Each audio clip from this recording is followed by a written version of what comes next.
కల్కి 2 నుంచి దీపికా పదుకోన్ ఎగ్జిట్ ఇండస్ట్రీలో బర్నింగ్ ఇష్యూ అయింది.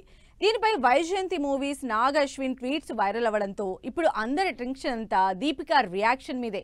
మరి కల్కి లాంటి ప్రెస్టీజియస్ సీక్వెల్ చేజారినందుకు దీపికా గిల్ట్ ఫీల్ అవుతుందా, లేక సౌత్ డైరెక్టర్లకి కౌంటర్ ఇస్తుందా? ప్రభాస్ సినిమా నుంచి తప్పుకొని ఏ హీరోతో షూటింగ్ స్టార్ట్ చేసింది? ఇండస్ట్రీలో హాట్ టాపిక్ అయ్యారు దీపికా పదుకోన్. ప్రెస్టీజియస్ సీక్వెల్ కల్కి 2 నుంచి దీపికను తప్పించడానికి రీజన్స్ పై రకరకాల రూమర్స్ స్ప్రెడ్ అవుతున్న టైంలో వాటన్నింటికి తన ఇన్స్టా పోస్ట్ తో మరింత ఫైర్ యాడ్ చేశారు Deepika Padukone. Pan India rebel star Prabhas తో రెండో సినిమా కూడా చేజారిందనే గిల్ట్ కూడా లేకుండా కింగ్ మూవీలో షారూక్ ఖాన్ తో నటించడంపై హ్యాపీనెస్ షేర్ చేసుకుంది. అంతేకాదు సినిమా అంటే అలా ఉండాలి, మూవీ టీం ఇలా ఉండాలంటూ లెక్చర్ ఇస్తోంది దీపిక.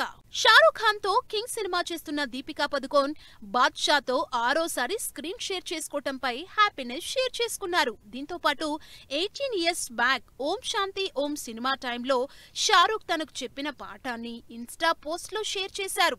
సినిమాతో మనం ఏం నేర్చుకున్నాం, అందులో ఎవరితో చేస్తున్నామన్న విషయాలే సినిమా సక్సెస్ కంటే ముఖ్యమైన అంశాలని షారూక్ చెప్పారని, ఆ మాటలనే తాను కంప్లీట్ గా బిలీవ్ చేస్తానని చెప్పారు. అప్పటి నుంచి తన ప్రతి డెసిషన్ వెనుక షారూక్ పాఠాన్నే పాటిస్తున్నట్లు ట్వీట్ లో మెన్షన్ చేశారు దీపిక.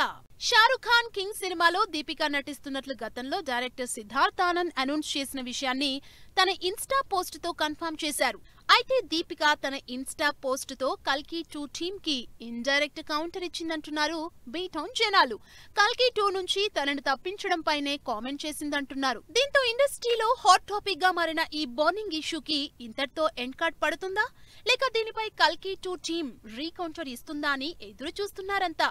మరి చూడాలి కల్కి 2 నుంచి ఎగ్జిట్ అయిన దీపిక షారూక్ కింగ్ మూవీతో ఎలాంటి రిజల్ట్ అందుకుంటారో.